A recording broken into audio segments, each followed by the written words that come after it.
present on enthusiastic and sober therapeutic horticulture and nature coaching with traumatized adults. Nadja is an accredited horticultural therapist, having trained under Maria Putz, and founder of Therapeutic Horticulture in Austria, and at the Grunberg Education Centre for Horticulture. She combines horticulture therapy with nature and health coaching via her training programme, Gabrielle's Garten, and with the staff at the hotel where she works. So I'm now going to pass you over to Nadja, who will share her screen and start our presentation. Thank you very much for introducing me, and thank you for joining. Thank you for the invitation and for being interested in my topic. I hope that you can see the presentation. Okay. You can't see it yet, Nadja. Now, you can see it now? It's coming. Great, wonderful. So that's it, thank you. That's it, okay. So the title of my presentation is Enthusiastic and Sober. And during the presentation, I think it's going to become clearly why I used this topic or this name, this title. Maybe you're wondering why I'm working and want to work as a therapeutic horticulturalist, because I'm a political scientist, and it's quite a long way how I came from political sciences to therapeutic horticulture.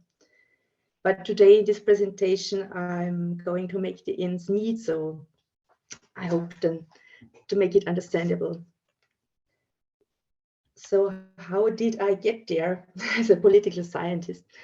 I want to introduce to you my father, who is really the best example of a resilient person.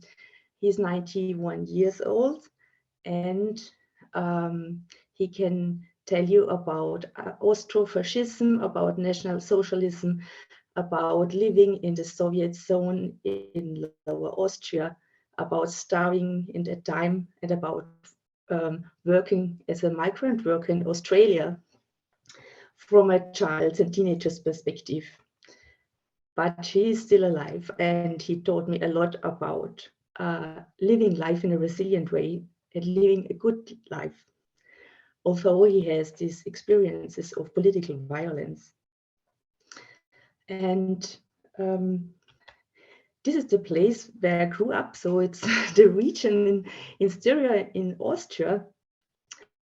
There's a little town which is a ski sport resort, but there are also remote villages with and where not many tourists come there.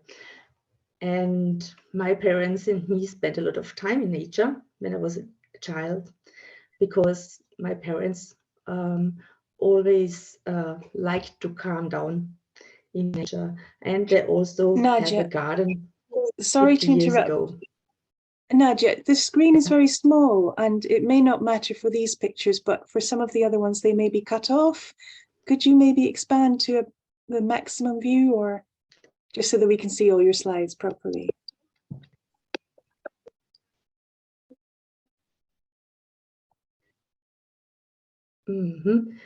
Okay.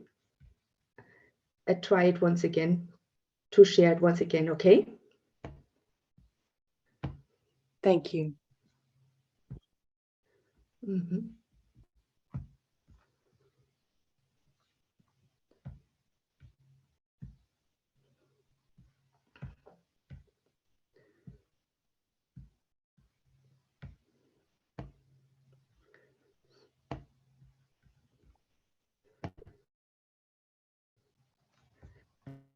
Okay. And the place where I grew up is a very quiet place. We can't see the screen yet, sorry. You cannot, okay. No, if you share again. So now we can see it, I hope. It's coming. Yeah, that's great. better. That's better. Thank you. Yeah, great. Great. So it's a very quiet place, and they founded their garden about 50 years ago, and it's near the woods, so all the deer from the woods sometimes come to our garden. And it was the place where I grew up. So for me, as a child, it was just paradise. And I didn't understand what kind of experiences my parents had with war and violence on a political way of misusing power. And I'm still love to become dirty in the garden, as you can see. I also have a child, is grown up already a young adult, but I always scared that he can grow up in a similar way as I did in the Alpine region where we lived. But in 2005, we traveled to the Ukraine because I got a grant by the Austrian Academy of Sciences to do research about poverty. So we had a project about participatory poverty research with youth from 2005 until 2008. It was an interdisciplinary project, and I had colleagues from the disciplines of psychology and theology, and I, as a political scientist, traveled to Ukraine, and my colleagues made research in Austria and in El Salvador, just to find out more about poverty from a child's and youth perspective. We had very interesting interdisciplinary findings because we tried to understand and to describe youth poverty and its reasons on the micro, meso, and macro level. We tried to find a definition of poverty from a youth-centered perspective, and we also found a key category which we called emotional or affective poverty. And so it was one of our results of our PhD thesis that poverty alleviation should much more consider this emotional and affective poverty, and not just to give money to people, but to be more careful in the way how they speak with the parents, how they care or support, how our political system cares and supports parents with children. As many parents were told, many children and young people told us about problems with the civil servants, for example, and with police when when the political system tried to support them. So there were some violations of children's rights. As a political scientist, I was very interested how the young people speak about their possibilities and capabilities to participate in the political system and in economy and in culture. And these young people who grew up in poverty in an orphanage, they told me a lot about participation in a defective democracy. They told me a lot about bad governance, about the informal sector, and about corruption. So all those stories that I analyzed in Ukraine were embedded in the history and breakup of Soviet Union, about transformation and disillusionment about the new system.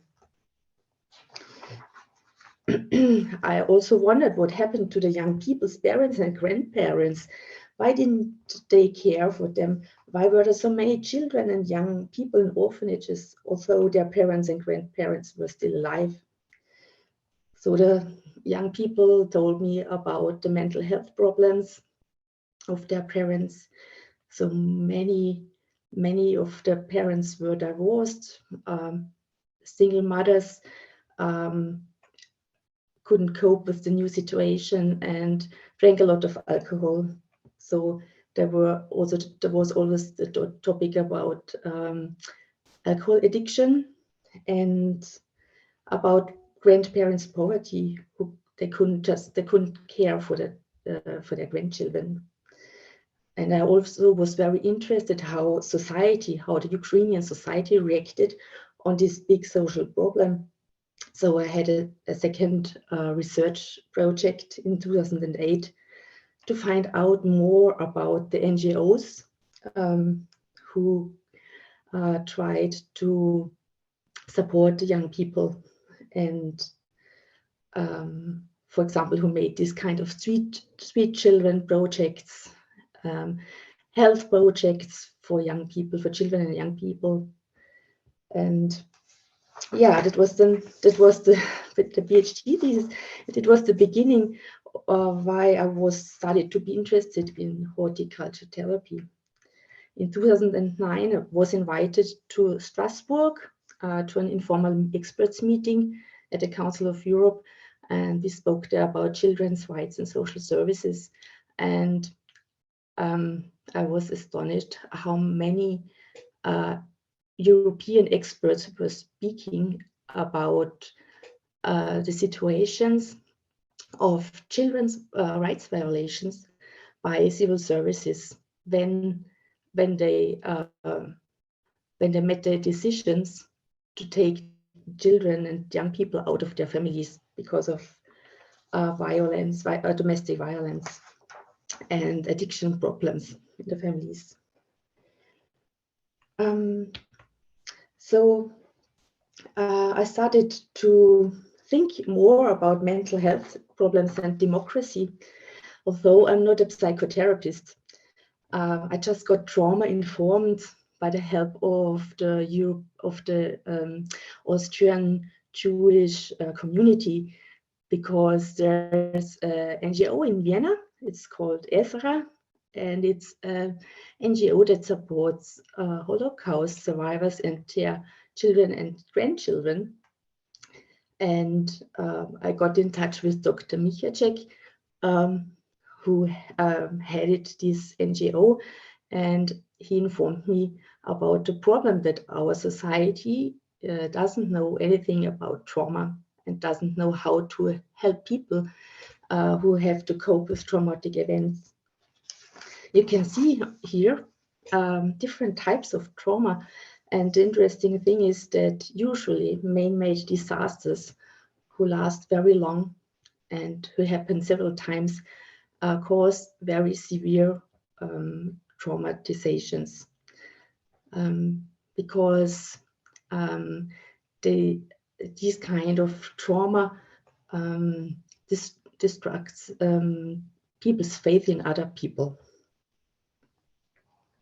But it also depends on the individual resilience, how a person can cope with these traumatic events. So I don't want to tell you too much about trauma, because I told you already that I'm not a specialist in trauma, but it's all about the limbic system. But as I'm so much interested in helping young people who grow up in poverty and have these experiences of social exclusion, which is really a very hurting experience, I read a lot. And I also got already the possibility to work with people with traumatizations. So I want to recommend this book about somatic experiencing,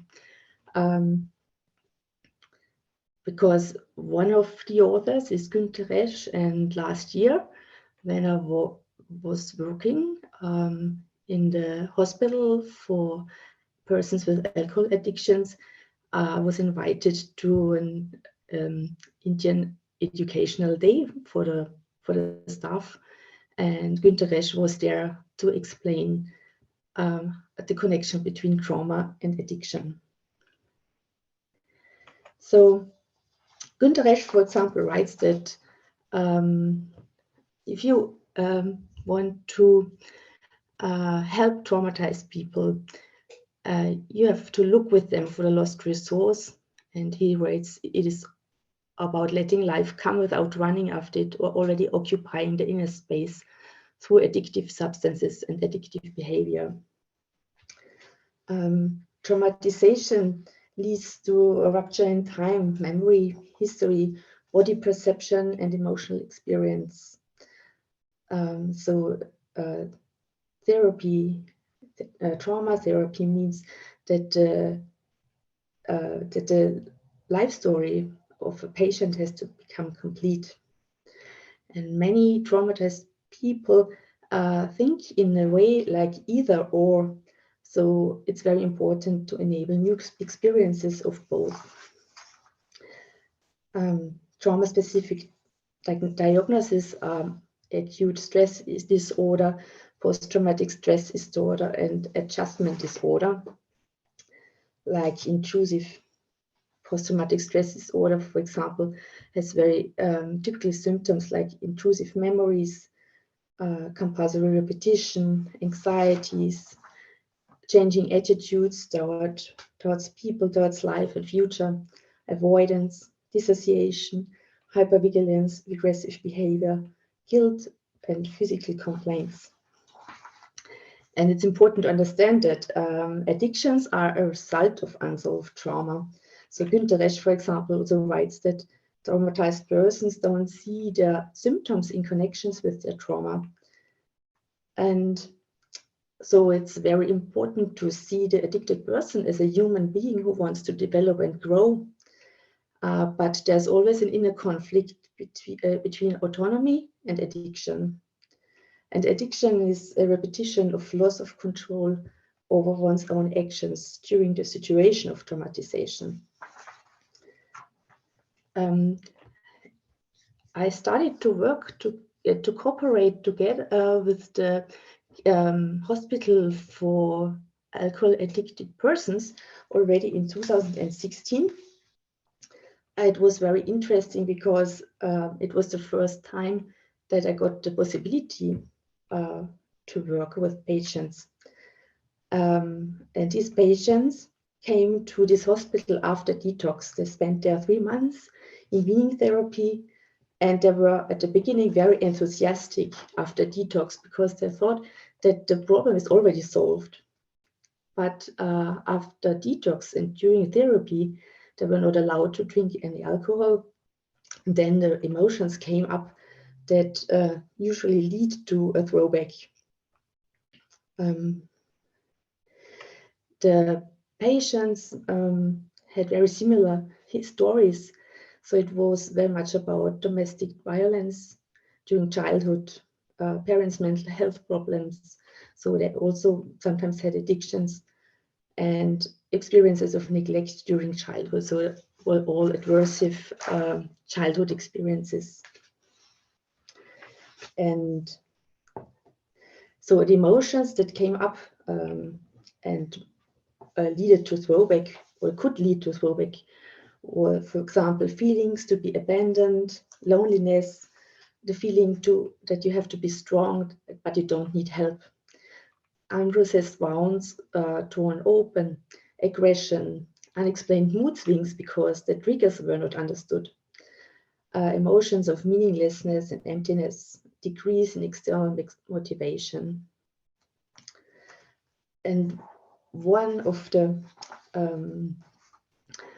symptoms during weaning therapy is craving. So it means that the trauma and experiences of loss that cannot be covered anymore with alcohol are connected with fear of death and pull to death. And it's very important to understand this existential dynamics and to be very aware of it.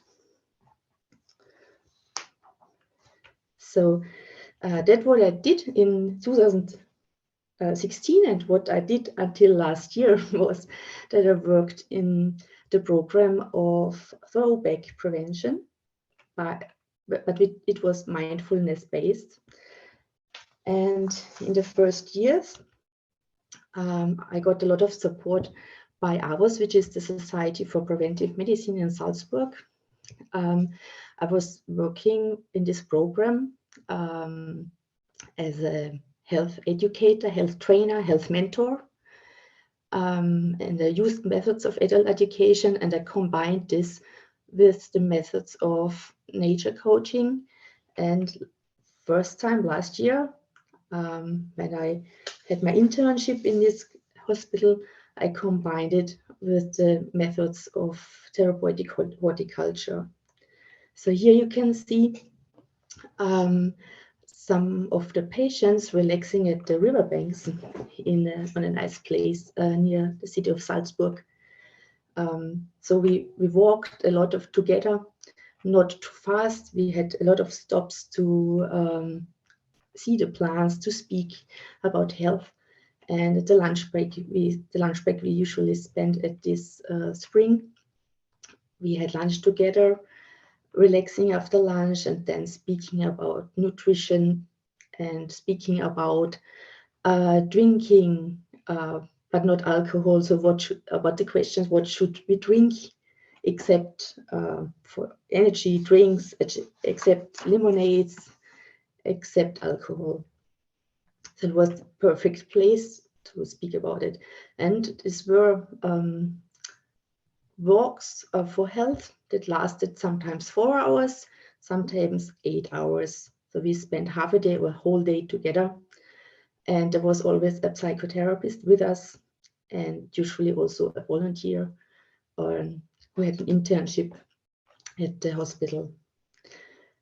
And last year I got the chance to combine this health mentoring with therapeutic horticulture, because I made an internship in this hospital, and I was able to apply everything I learned about therapeutic horticulture and positive basic therapy at this course about for garden therapy in Grünberg. So it was really great, and I loved to do this. You can see some photos. I had to cover the faces of the patients for data security, but you can see that we planted, that we had a bed for herbs, I had a bed for vegetables, we made herbal salt. Then, for example, we played together this kind of cooperation games, just to get in touch with the emotions, how to socialize. We made drinks without alcohol, with herbs and apple juice. We made vinegar with herbs. And in the summer, we prepared a bed for cabbage. In autumn, we harvested the cabbage and spent a lot of time in the kitchen to cook together. So it was really very interesting. Unfortunately, I didn't have the possibility to evaluate the results, but it was for me the first experience. During these health walks, I already could bring together the topic trauma, addiction, and democracy, because all the patients, of course, were addicted from substances as alcohol, but they also smoked a lot of cigarettes, and some of them also had addictions from things, behaviors, and social media. And during this exercises of land arts, we tried to work on the topic how much freedom we give up just to be part of society and to own things, just to be successful, just to be rich, just to be beautiful, and how much stress it was for every individual to be part of this society that works with these two poles between rich and poor, beautiful and not beautiful, successful, unsuccessful. So the land arts was about making artworks alone and without speaking with each other, having a vernissage without speaking about the artworks, and not asking for any explanation. why one of the patients made this or in this way. So it was just about accepting and being accepted without commenting anything. And it was very interesting to speak with them if their behavior, for example, using of social media, is voluntary or compulsive. I also want to make the ends meet from an economic perspective. Last year, when I attended this course of therapeutic horticulture, I made a project in the hotel where I'm working. And this was so interesting because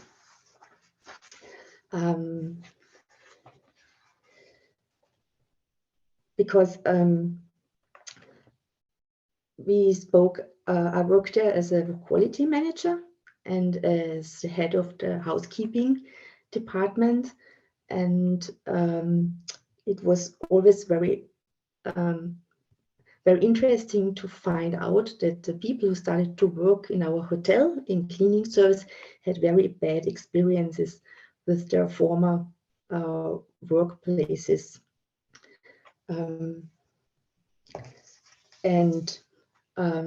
That was the reason why I made a test at the beginning of the project, just to find out more about the stress-exacerbating thoughts of the members of the hotel team.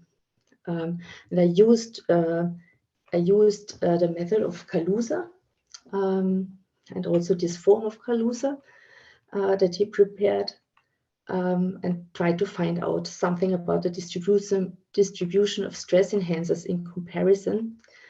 And the very interesting result was that this value, be careful, had the highest score within the team. So this is a sign that many members of the housekeeping team felt insecure, which might show us or tell us something about maybe trauma, maybe very bad experiences with workplaces. And this is the reason why we decided to make this, to prepare this therapeutic garden, and to start to work together with the members of the housekeeping team, especially with them, spending time during the team meetings outside, having the breaks outside,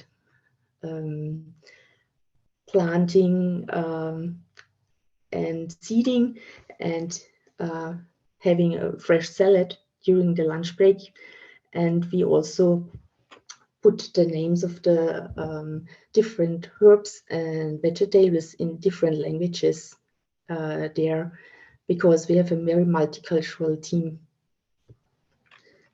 It was very important for us to make it visible who's working here. We also had one team meeting when we worked on the meaning of work in housekeeping. I wanted to do this with the members of the housekeeping team, because some of them said that working in cleaning is the only possibility to find any job in Austria without knowing the German language. And I thought that is not enough for working, so there must be another meaning to be happy at workplace. So during this project in the hotel, I found out a lot about the physical and mental health issues of the team members, and we started to speak more about the Employee Protection Act, because they're very important rules. They have to be kept, and I am responsible for that. And many of the workers who came from abroad didn't know anything about Employee Protection Act and the law. We also found out that, especially in some other hotels and especially in cleaning companies, nobody cares about this Employee Protection Act, and the workers really take high risks during working, don't care about their health when they clean the rooms and the hotels. So I was very happy when some of the members of the team understood that they should wear gloves and protection glasses when they work with chemicals, because it was not clear for them why I want them to do that and why this law says that it has to be done. So I think as we spoke already about trauma with Cecilia, it is a growing phenomenon in our societies, because there's violence everywhere. And this is the reason why addiction and trauma have a very important societal dimension. It is also a mirror of values in our societies. And as I'm a political scientist, I'm very interested in democratic theories, democracy theory, in participation.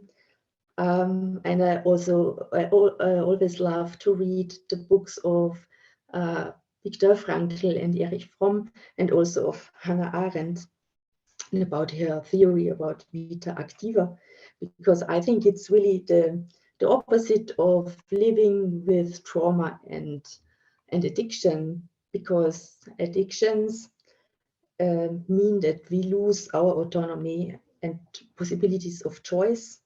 And it also means that it's a loss of democracy. In my opinion, in my view as a political scientist, we have a political responsibility when we work in therapeutic horticulture, because we can think about what we could do to solve conflicts, to make peace, and to support democracy. Hannah Arendt, for example, writes that power begins, the very positive understanding of power begins with talking and acting with each other. And this is why I support very much the idea of community gardens, because it makes people in a quarter, a little district, start to talk with each other and to act with each other, just to raise the quality of life in a district. So for me, it's important, for example, to ask if the garden supports us to talk and act with each other, and if it helps us, supports us to behave as citizens in a democratic society, as we have to solve conflicts that are in this very low level, in a very little community. And I think the garden strengthens the resilience in times of crisis. So these are very political questions and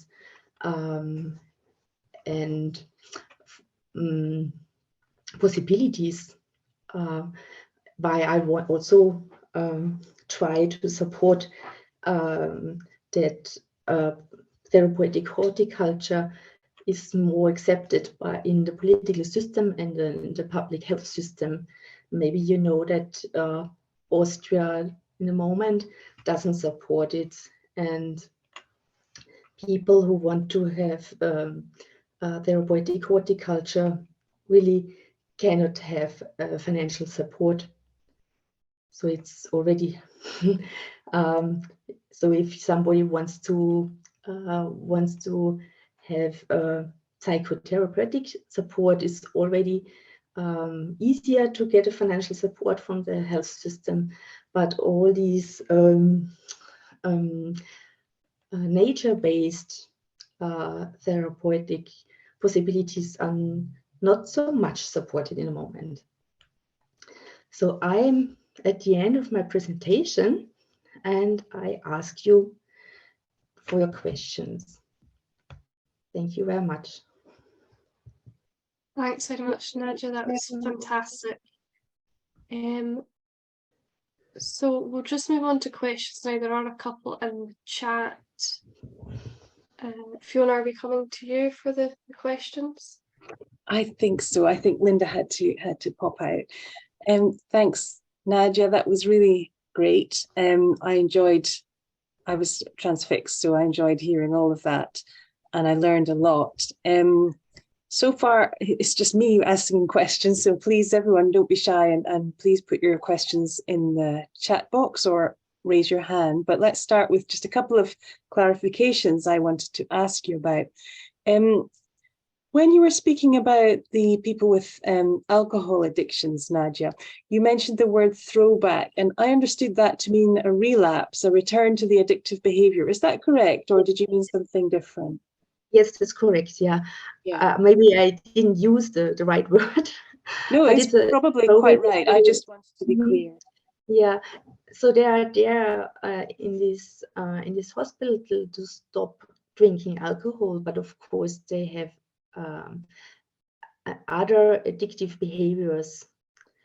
And as alcohol is the most dangerous problem for their health, they try to stop drinking. But of course, it's possible, and there's really a high score of patients who have this relapse. So they have to train during these 3 months to find out in which situations they usually use alcohol, and to work with these emotions and to fill their inner space with positive experiences. It's very hard work. Yeah, and unfortunately, in the moment, I cannot go on with this work because AWOS is changing its concept in the moment. So they do not make any contracts with us anymore. They try to find people who work in the institutions, in different institutions, who do this health promotion program. So in the moment, I'm more energy putting into the hotel and my work there. And of course, I love very much to work with my friends.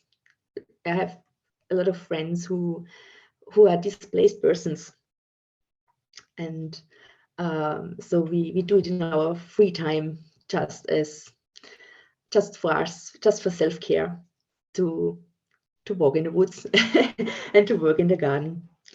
So yeah. Great, thank you.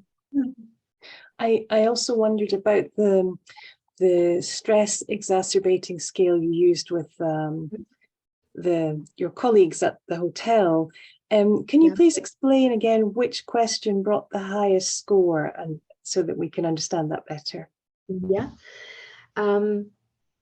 So this scale of Kaluza just asks for different thoughts that cause stress. Yeah. In different situations, for example, in private life, in professional life. And I thought that maybe the stress-exacerbating thought, be perfect, would have the highest score, because it happens very much, very often in hotels that employees put themselves under stress because they want everything to have perfect. But very interesting was that the stress-exacerbating thought, be careful, had the highest score in the team. And the hotel already gives a lot of transparency, because it tries to help the people who work there, yeah? With transparency, with clear humanistic values, with very clear information what they have to do, just to solve this problem of this feeling of insecurity. But I think that it really has something to do with trauma, that people, even then, when they meet structures that give them everything they need for the feeling of security, even in this situation, they cannot realize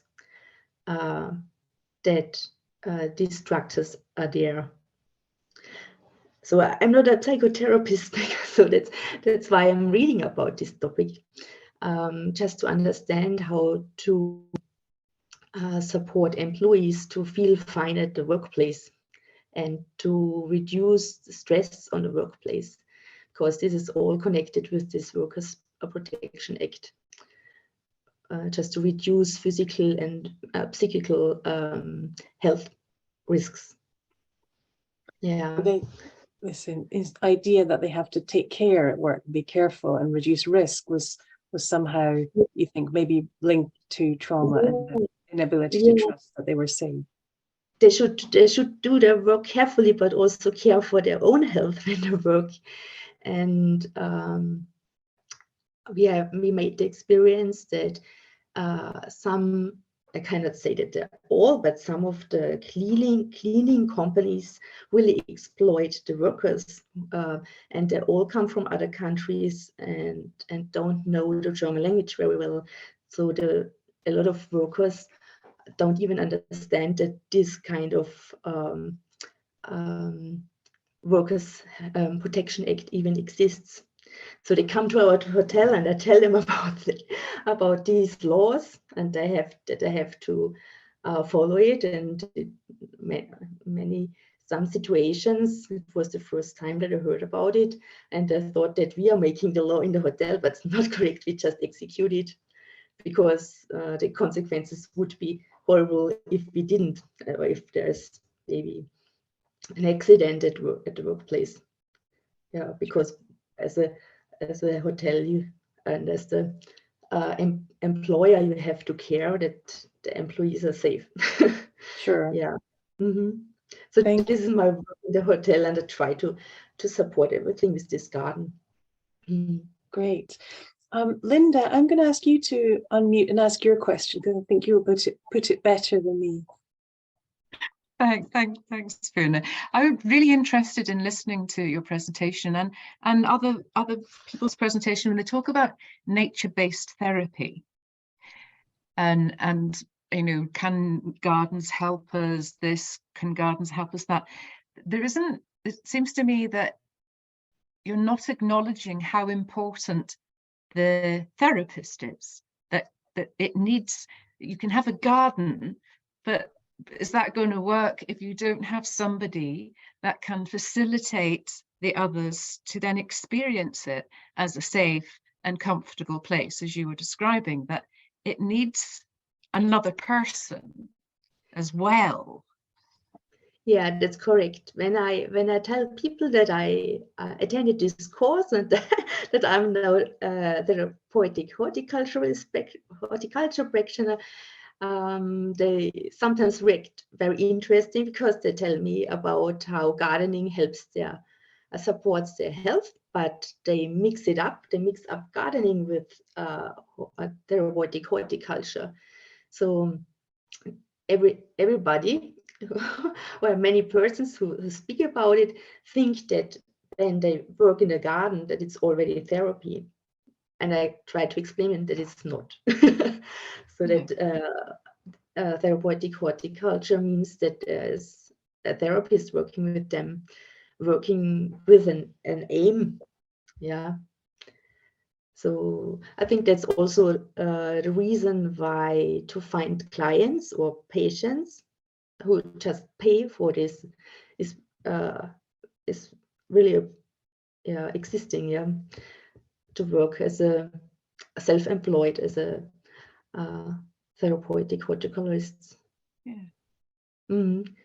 So it's more about gardening for well-being without a therapist, but it's maybe something special about the Austrian society. So we don't need any therapists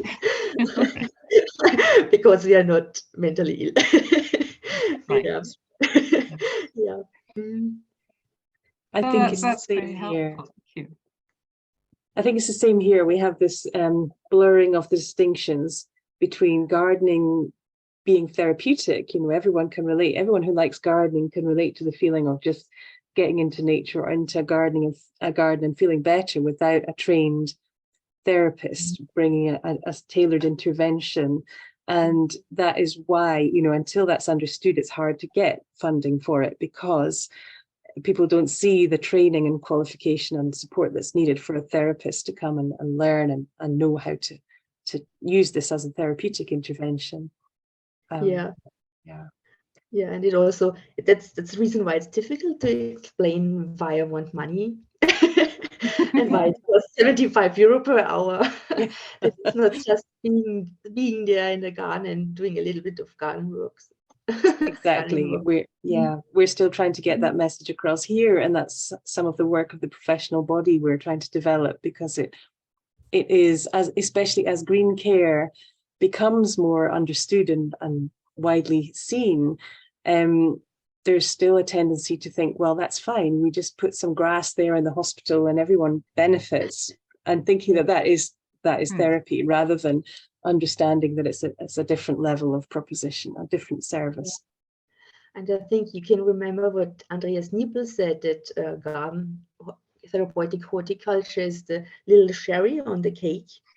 So I also made these experiences. I wrote the concept, but and gave it to the to different persons. Didn't get any feedback. So, but I think that I have to say no sometimes when I get an invitation to work like this, to be the cherry. Yes. I want to be the cherry on the cake. Yeah, that's true. I think sometimes in order to reach that level where we're understood as a profession, we will have to sometimes make those calls and say, well, no, that's not appropriate. Lots of people in the chat saying thank you, excellent presentation, really interesting, very thought-provoking. So people are really appreciating what you've had to say. Are there any other questions or comments before we go to the end of the presentation today? I can't see anyone raising their hands. People are just maybe needing some lunch or a coffee break or feeling shy. That's been